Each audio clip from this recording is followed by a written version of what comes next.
তোমরা তো আগের ভিডিও থেকেই জেনে গিয়েছো এই আয়নাটার সাথে আমার অনেক স্মৃতি জড়িয়ে আছে। ছোটবেলায় নাচের প্রোগ্রামের জন্য যখন মা আমায় সাজিয়ে দিত, তখন আমি এই আয়নাটা নিয়ে বসে বসে দেখতাম মা কেমন করে আমায় সাজিয়ে দিচ্ছে। আর আমাদের সবারই ছোটবেলার পার্সোনাল মেকআপ আর্টিস্ট মাই ছিল, কি তাই না? কিন্তু এখন আমি আমার মায়ের পার্সোনাল মেকআপ আর্টিস্ট। আচ্ছা, তোমরা কে কে আমার সঙ্গে এটা রিলেট করতে পারছো তারা একটু কমেন্ট বক্সে জানিও তো। আমার অ্যাস্থেটিক ব্যাপারটা বরাবরই খুব ভাল লাগে, তাই আজকের মিরর ওয়ার্কটা অ্যাস্থেটিক ব্যাপারটা রাখার চেষ্টা করলাম।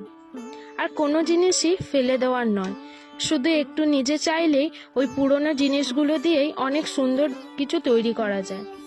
আর জানো আমি এই পজিটিভ থিঙ্কিংগুলো কোথা থেকে পাই? সবই তোমাদের কাছ থেকে। তোমাদের এই পজিটিভ কমেন্টগুলোই আমার এই ভাবনা চিন্তার জন্য অনেক ইন্সপায়ার করে। আমার আজকের এই মিরর ওয়ার্কটা তোমাদের কেমন লাগলো আমাকে কমেন্ট করে জানিও তো। দেখা হচ্ছে পরের ভিডিওতে। আজকে আসি তাহলে, টাটা।